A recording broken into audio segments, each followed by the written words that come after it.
గోవాడ క్షేత్రంలో వేంచేసి ఉన్న శ్రీ బాలకోటేశ్వర స్వామివారి దేవస్థానానికి భక్తులు భారీగా తరలివచ్చారు. మహాశివరాత్రి సందర్భంగా గోవాడ క్షేత్రం భక్తులతో కిక్కిరిసిపోయింది. సుమారు 2 లక్షల మందికి పైగా భక్తులు స్వామివారిని దర్శించుకున్నారు. గోవాడ మహాశివరాత్రి ఉత్సవాలపై మరిన్ని వివరాలు మా ప్రతినిధి గోపీచంద్ అందిస్తారు. అడ్డపట్టు శంకరుడా పట్టుకొని తిరిగేటోడా జగాలనుగా సజంగముడా కంఠాన గరళాన్ని దాసినోడా కంటి చూపుతో సృష్టిని నడిపేటోడా ఆది అంతాలు లేనివాడా అండపిండ బ్రహ్మాండాలు నిండినోడా నాగభరణుడా నంది వాహనుడా కేదారినాథుడా కాశీ విశ్వేశ్వరుడా భీమ శంకర ఓంకారేశ్వర శ్రీకాళేశ్వర మహారాజ రాజేశ్వర కొండాలు ఏలేటోడా అడ్డపట్టు శంకరుడా జోర పట్టుకొని తిరిగేటోడా జగాలనుగా సజంగముడా. మహాశివరాత్రి సందర్భంగా గోవాడ క్షేత్రంలో వేంచేసి ఉన్న శ్రీ బాలకోటేశ్వర స్వామి దేవస్థానానికి భక్తులు పోటెత్తారు. తెల్లవారుజాము నుండి భారీ సంఖ్యలో భక్తులు దేవస్థానానికి తరలి వస్తూ ఉన్నారు. గత రాత్రి నుండి స్వామి బాలకోటేశ్వర స్వామి వారికి విశేష అభిషేకాలు నిర్వహిస్తూ ఉన్నారు. అభిషేకాలకు సంబంధించి 2000 రూపాయలు, 500 రూపాయలు, 100 రూపాయలకు సంబంధించి టికెట్లు కేటాయించి వారికి భక్తుల చేత స్వయంగా అభిషేకం చేయిస్తూ ఉన్నారు. అదేవిధంగా తెల్లవారుజాము నుండి స్వామివారి దర్శనానికి భారీ సంఖ్యలో భక్తులు తరలి వచ్చారు. గత ఏడాది సుమారు 2 లక్షల మంది భక్తులు దర్శనం చేసుకుంటారని అంచనా వేస్తూ ఉంటే ఈ సంవత్సరం మహాశివరాత్రి పర్వదినం సోమవారం కావడంతో 2 లక్షల మంది కంటే పైగా భక్తులు ఈ స్వామివారం దర్శనానికి వస్తూ ఉన్నట్లున్నారు. ప్రస్తుతం భక్తుల సౌకర్యార్థం ఇక్కడ విస్తృత ఏర్పాట్లు చేశారు. వేసవికాలం నేపథ్యంలో ప్రత్యేక చలువ పందిలు సిద్ధం చేశారు. అదేవిధంగా మంచినీటి సౌకర్యం ఏర్పాటు చేస్తూ ఉన్నారు. విద్యార్థుల సహకారంతో మంచినీటి ప్యాకెట్లను భక్తులకు క్యూ లైన్లో ఉన్న భక్తులకు అందజేస్తూ ఉన్నారు.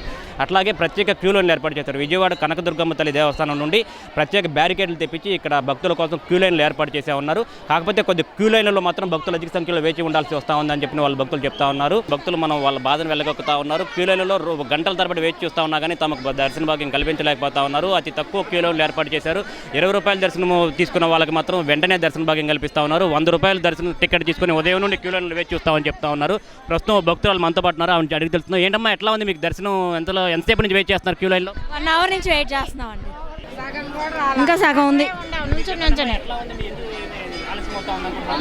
ఏమో ముందలాళ్ళు కదిలితేనే కయ్యా మేము కదలనా. పోలీసులు నడిమధ్య ఉండి చేయకూడదు కాదండి. పిల్లలు అల్లాడుతున్నారు కదా మంచినీళ్ళు లేక. అంతలా మంచినీళ్ళు మరి వదలాలి. 100 రూపాయలు 200 వదలాలి కదా.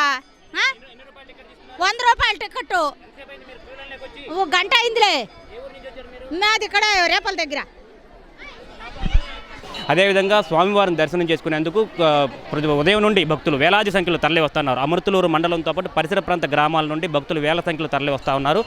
ఇక్కడ అదేవిధంగా ప్రత్యేక మహిళలు మొక్కులు చెల్లించుకుంటూ ఉన్నారు. పొంగల నైవేద్యం సమర్పిస్తూ స్వామివారికి పొంగల నైవేద్యాన్ని సమర్పిస్తూ ఉన్నారు. క్యూ లైన్లో ఉదయం నుండి మధ్యాహ్నం 1 గంట అవుతున్న అయినప్పటికీ కూడా తెల్లవారుజాము నుండి కూడా క్యూ లైన్లో వేచి ఉంటూ స్వామివారిని దర్శనం చేసుకున్న తర్వాతే మేము బయటకు వస్తామని చెప్పి భక్తులు చెప్తా ఉన్నారు. అదేవిధంగా ప్రత్యేక ఏర్పాట్లు చేశామని అధికారులు చెప్తున్నప్పటికీ కూడా కొంతమేర భక్తులు అసౌకర్యానికి గురవుతున్నట్టుగా మన దృశ్యాల్లో మనకు కనబడతా ఉంది. ప్రస్తుతం మన కెమెరా పర్సన్ సాయి చిత్రీకరిస్తూ ఉన్న దృశ్యాల్లో మనం చూడవచ్చు. భక్తులు క్యూ లైన్లో కిక్కిరిసిపోయి ఉన్నారు. వేసవి కాలంలో చెమటలు కక్కుతూ భక్తులు క్యూ లైన్లో కిక్కిరిసిపోయి ఉన్నారు. పొంగల నైవేద్యాలు చేతితో పట్టుకొని స్వామివారి దర్శనం కోసం వేచి చూస్తూ ఉన్నారు. అదేవిధంగా క్యూ లైన్ గర్భగుడిలో చేరేటప్పటికి మన క్యూ లైన్లో ప్రారంభించిన దగ్గర నుంచి గర్భగుడిలో స్వామివారి దర్శనం అయ్యే వరకు సుమారు 3 గంటలకు పైగా భక్తులు క్యూ లైన్లో వేచి ఉండే పరిస్థితి వస్తూ ఉంది. ప్రత్యేకంగా 10 రూపాయలు, 20 రూపాయలు, 100 రూపాయల దర్శనం క్యూ లైన్లు టికెట్ల సౌకర్యం కల్పించినప్పటికీ కూడా భక్తుల రద్దీ అధికంగా ఉండడంతో స్వామివారి దర్శనానికి భారీగా కొంచెం ఎక్కువ సమయం పడతా ఉన్నట్టుగా మనం చెప్పుకోవచ్చు. ప్రస్తుతం గర్భగుడిలో భక్తుల దర్శనం కోసం ఎట్లా ఏర్పాట్లు మొత్తం డిఎస్పీ స్నేహిత గారు పర్యవేక్షిస్తూ ఉన్నారు. మేడం గారిని తెలుస్తుందా? మేడం చెప్పండి, ఏర్పాట్లు ఎట్లా ఉన్నాయి? భక్తులకు సౌకర్యం దర్శన భాగ్యం ఎట్లా కల్పిస్తూ ఉన్నారు? ఎక్కువ మంది భక్తులు రావడం అనేది ఆలయానికి ఇప్పుడే స్టార్ట్ అయింది. ఒకేసారి 1 గంట క్రితం నుంచి ఒకేసారి వేల సంఖ్యలో భక్తులు రావడం అనేది ప్రారంభమైంది. అయినప్పటికీ భక్తులందరికీ అనుకూలంగా ఉండడానికి ఫెసిలిటేట్ చేయడానికి ఇన్నఫ్ బందోబస్తు ఏర్పాట్లన్నీ చేశాము. ఇంచుమించుగా 200 మంది ఫోర్స్తో ఈ బందోబస్తు ఏర్పాట్లన్నీ ఇక్కడ నడుస్తున్నాయి. క్యూ లైన్లలో ఏ ఇబ్బంది కలగకుండా పెద్దవాళ్ళు, ముసలివాళ్ళు, చిన్నపిల్లలు కూడా వస్తారు కాబట్టి క్యూ లైన్లలో సాఫీగా జరగడానికి ప్రాపర్ బందోబస్తు పెట్టాము. లోపల గర్భగుడి దగ్గర నుంచి దర్శనం అయిపోయిన తర్వాత ఎగ్జిట్ కూడా ప్రాపర్గా జరగడానికి కావాల్సిన ఏర్పాట్లన్నీ తీసుకున్నాం. సుమారు ఎంతమంది భక్తులు వస్తారని చెప్పిన ఈరోజు ఎంతమంది భక్తులు దర్శనం చేసుకుంటారని మీరు అంచనా వేస్తూ ఉన్నారు? లాస్ట్ ఇయర్ చూస్తే 3 లక్షల మంది వరకు భక్తులు వచ్చారని ఒక లెక్కలు ఉన్నాయి. అంతకుముందు సంవత్సరం కూడా 2,50,000 వరకు భక్తులు వచ్చారు.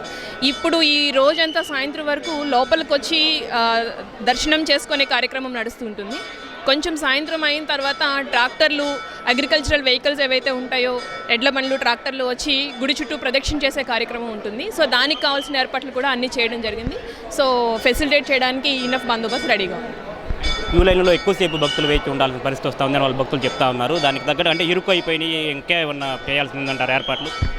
దానికి సెపరేట్గా క్యూ లైన్ సిస్టమ్ అనేది ఉంది. అంటే free queue line 10 rupees, 20 rupees, 100 rupees ఇట్లా క్యూ లైన్ ఉంది.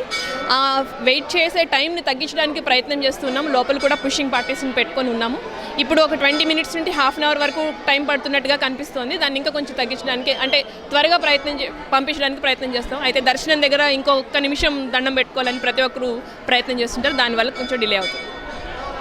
ఇది ఇక్కడ పరిస్థితి. భక్తులకు ఎటువంటి ఇబ్బంది లేకుండా ఆ దేవస్థానంలో ప్రత్యేక ఏర్పాట్లు చేశామని చెప్పి డిఎస్పీ స్నేహితు గారు చెప్తా ఉన్నారు. సుమారుగా 200 మంది పోలీస్ సిబ్బందితో బందోబస్తు ఏర్పాటు చేసినట్టు చెప్తా ఉన్నారు. క్యూ లైన్లో భక్తులు ఎక్కువసేపు వెయిట్ చేయకుండా ప్రత్యేక సిబ్బంది ద్వారా ఎప్పటికప్పుడు దర్శన భాగ్యం కల్పించడంతో పాటు వాళ్ళని క్షేమంగా బయటికి తీసుకొచ్చి వాళ్ళని ప్రశాంత వాతావరణంలో బయట పంపించే విధంగా ఏర్పాట్లు చేశామని డిఎస్పీ స్నేహితు చెప్తా ఉన్నారు. ఇది ఇక్కడ పరిస్థితి. ప్రస్తుతం ఇక్కడ మనం కెమెరా పర్సన్ సాయితో గోపిచంద్, జీటీవీ న్యూస్, తెనాలి.